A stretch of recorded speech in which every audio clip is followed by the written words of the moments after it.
Bwana Yesu asifiwe sana. Kabla hata sijaendelea, nataka uelewe kabisa ya kwamba hayo maisha yalikuwa ni mfano wa maisha yetu leo. Agano la Kale, Biblia inasema ni kivuli cha maisha ya Agano Jipya. Ndivyo tunavyoamini leo. Watu wanaishi ndani ya mipaka. Leo kuna waombaji wanaomba ndani ya mipaka. Leo kuna wahudumu na wahubiri wanahubiri ndani ya mipaka. Wamekatazwa kuvuka mipaka hiyo, na kuna wengine hata wamewekewa mipaka ya kiuchumi, kwamba utapata pesa lakini hautavuka mipaka hiyo. Kwamba wengine wamewekewa hata mipaka ya kiafya. Afya yako ina limitations ambazo hauwezi kuzivuka, na utakapotaka kuzivuka, kuna wale waliowekwa kusimamia hiyo mipaka, wanakurudisha, wanakuzuia usiendelee, wanakuzuia usifanikiwe. Katika jina la Yesu, Bwana wa majeshi leo atufungulie hiyo mipaka. Haleluya. Bwana Yesu asifiwe sana.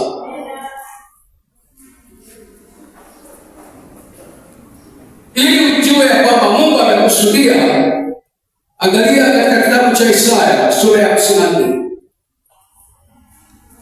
Isaya 54.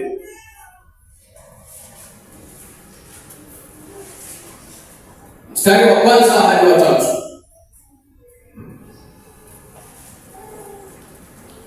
Tasoma. Nasema, imba wewe uliye tasa, wewe usiyezaa, paza sauti yako kwa kuimba, piga kelele, wewe usiyekuwa na utungu, maana watoto wake aliyeachwa ni wengi kuliko watoto wake yeye aliyeolewa. Nasema Bwana, panua mahali pa hema yako, na wayatandaze mapazia ya maskani yako, usiwakataze. Ongeza urefu wa kamba zako, vikaze vigingi vya hema yako, kwa maana utaenea upande wa kuume na upande wa kushoto, na wazao wako watawamiliki mataifa, wataifanya miji iliyokuwa ukiwa kukaliwa na watu. Amen. Bwana Yesu asifiwe sana. Sasa Isaya anaandika habari za ongezeko kwa mfano wa mwanamke tasa, mwanamke asiyezaa. Naweza kueleza katika mfano huu. Jaribu kutembelea nyumba ya single mother, au hata sio single mother. Anaweza kuwa binti ambaye hajaolewa au kijana ambaye hajaoa na wala hana watoto. Jaribu kuangalia kwa namna ambayo unaweza kuichunguza kwenye nyumba au kwenye familia au kwenye maisha ya mtu huyo. Unaweza ukashangazwa kabisa kuona hata vijiko vya chakula pale nyumbani anaweza kuwa na kimoja tu cha yeye, hata kama ataongeza sana labda vijiko viwili kwa sababu ya mgeni mmoja. Na kuna mtu mmoja ananicheka hapa kwa sababu niwewe kutembea kwake nikakuta kijiko kimoja tu. Bwana Yesu Kristo. Ndivyo hana, yani hata ukienda kwa huyo mtu uweze kupata, jitahidi sana kupata vitu vya watu watatu wanne, ni nadra sana. Anaweza kuwa na kitu cha kwake kimoja kwa sababu hana mtoto, hana mume au mke wa kukaa, hana mgeni au baba au bibi anayetunza, yuko peke yake. Kwa hiyo hana mawazo hata ya kuongeza angalau sturi ya pili, sturi ya tatu. Bwana Yesu asifiwe. Lakini hapa kwenye maisha ya mtu huyo, nenda kwa familia ambayo ni extended, familia ambayo inaishi na mtoto wa mjomba na mtoto wa shangazi, inaishi na mtoto wa kaka, inaishi. Nenda kwenye familia ambayo analea shangazi yake, analea mjomba wake. Nenda kwenye familia ambayo anakaa na babu yake na bibi yake. Alafu uliza, hivi utapata kijiko hapo? Unaweza kuitoa vijiko ambavyo labda vya kujaa dawa vingi, kwa sababu watumiaji pia ni wengi. Bwana Yesu asifiwe sana. Mfano huo upo kwenye kitabu hicho cha Isaya 54. Mwanamke huyu hakuwa hata na nyumba kubwa. Ukiangalia mazingira haya, unaposikia kusema tanua ongeza vigingi vyako. Weka namna ambayo watoto wako sasa watakuwa wengi. Ongeza na kile chumba cha kulala, ongeza na sebule kubwa, isiwe sebule kama uchochoro. Unaweza kuelewa mwanamke huyo ambaye ni tasa asiyezaa, hakuwa hata na asset kwenye maisha yake. Amen. Ufahamu wake na akili yake imekubali kwamba mimi niko single, tena alone, bila watoto, bila mume, bila familia. Hali yake imekaa hapo, mipaka yake imezuiwa hapo, boundary yake, vizuizi viko kila mahali. Na kwa mfano huo, angalia anachosema Mungu.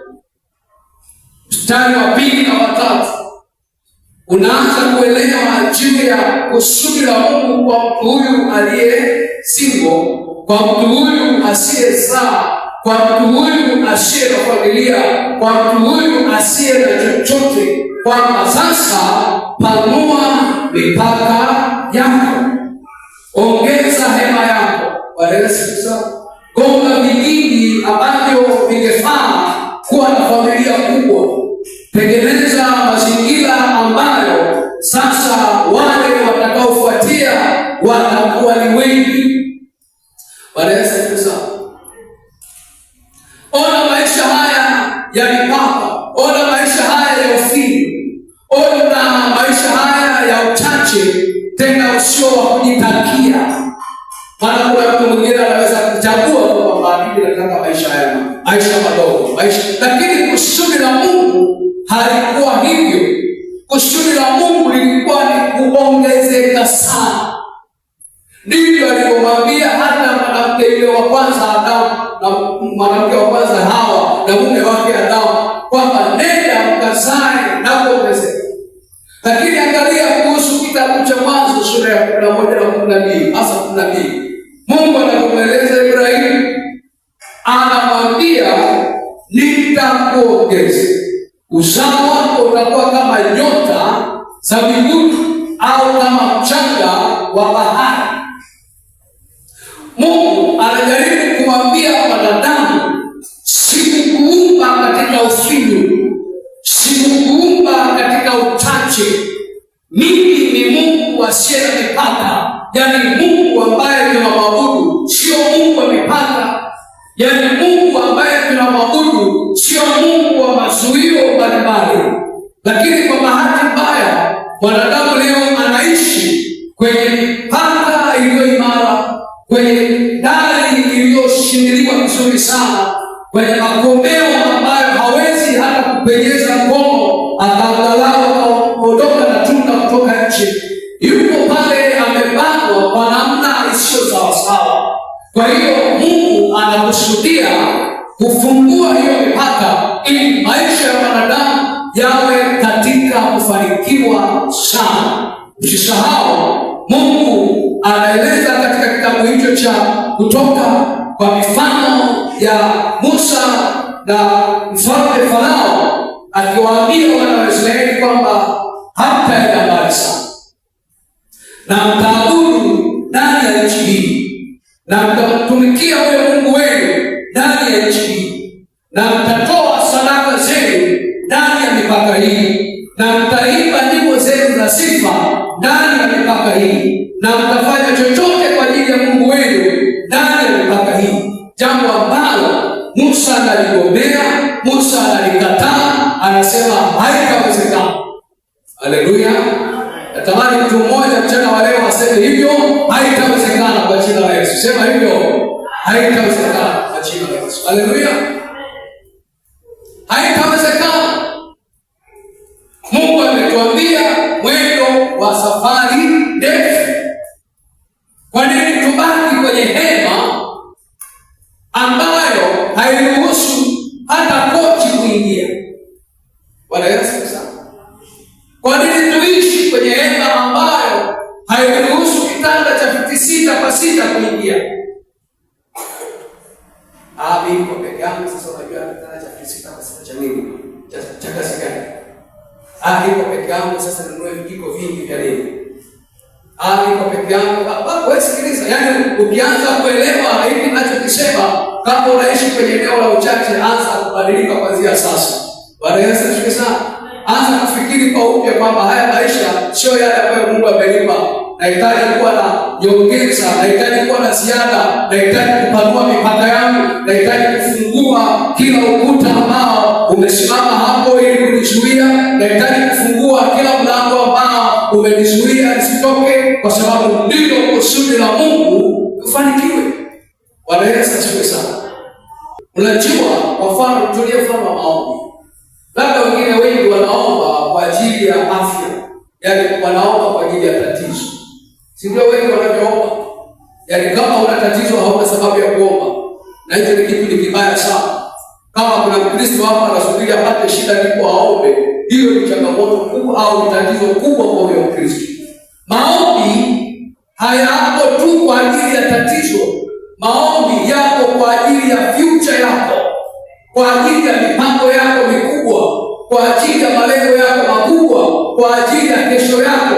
Maombi yako kwa ajili ya miaka yako 5 ijayo. Maombi yako kwa ajili ya miaka yako 10 ijayo. Yaani tunaomba sio kwa sababu ni wagonjwa, na wakati mwingine tunaomba kwa sababu tu tunampenda Mungu, kwa sababu maombi pia ni njia mojawapo ya ushirikiano kati ya sisi na Mungu. Ni sehemu na ni hatua muhimu ambayo tunamkaribia Mungu. Kwa hiyo hatusubiri magonjwa, hatusubiri kesi, hatusubiri mabaya ndipo tuingie kwenye maombi. La hasha, tunaomba kwa sababu ya ushirika wetu na Mungu, na tunaomba kwa sababu ya kesho yetu. Bwana Yesu asifiwe sana. Kesho yako ni imara kiasi gani? Ingia kwenye maombi. Mtu fulani anaanza kuomba kwa ajili ya miaka yake 5. Mtu mmoja amepata neema ya kwanza kufikiri miaka yake 5 ijayo labda atakuwa na kampuni kubwa ya kibiashara, au miaka yake 5, 10 ijayo labda atakuwa kwenye huduma fulani ambayo Mungu amemweka ya kiwango fulani kikubwa. Alafu baada ya kuona maono hayo, mtu anaingia kwenye nini? Kwenye maombi. Unapoanza kuomba unasikia katazo liko ndani kwamba wewe huwezi kushika Mungu. Amen. Wewe omba tu kwa ajili ya kichomi kilichomo. Omba tu kwa ajili ya mafua yanayokusumbua. Omba tu kwa ajili ya ulisha kazi yako ambaye anaona. Omba tu kwa ajili ya masomo ya watoto wako. Omba tu kwa ajili ya njaa yako ya chakula. Omba tu kwamba upate angalau mtaji wa shilingi 10,000 kufanya biashara ya mchicha. Omba tu. Yaani tayari unaanza kumshuhudia. Amen. Kule mbele ndani kule uliona kampuni kubwa, kule mbele uliona huduma kubwa, kule mbele uliona mafanikio makubwa. Unapoingia kwenye maombi unaambiwa usiombe kwa ajili ya jambo hilo. Umesahau kumwombea mke wako, umesahau kumwombea mume wako, umesahau kuombea watoto wako. Kwa hiyo unaanza kuzunguka tu hapa. Ukitoka kuombea mke wako unamwombea mtoto. Ukitoka mtoto unaombea sisi kitu gani? Vitu ambavyo tayari kutoka unazunguka tu hapa. Nani amepata? Maombi hayavuki. Maombi hayaendi kule kwenye jambo kubwa la ahadi ya kimungu. Maombi hayaendi kule ambako Mungu ndiko alikokusudia familia yako iwe. Sasa kwa sababu ya hiyo mipaka ambayo Farao amesema utadumu kwenye chumba hiki, kwenye mipaka ya nchi hii, wala hautaenda mbali sana, basi unabaki unaombea matatizo. Na ni kwa sababu matatizo hayaishi kwenye familia zetu. Ukitoka kwenye familia yako unaenda kwa familia ya kaka yako, unaombea familia ya kaka yako. Ukimaliza kabla hujaenda mbali, na wewe kichomi kimekuanza. Kwa hiyo kweli wewe ni muombaji, lakini maombi unayoyaomba ni yale yaliyo ndani ya chumba. Hivyo unanielewa tusema, kweli wewe ni muombaji na unafunga sana sawa, lakini unachokiombea ni kile ambacho hakiendi mbali na mipaka, hakiendi mbali sana, hakimalizi mwendo wa siku 3, kina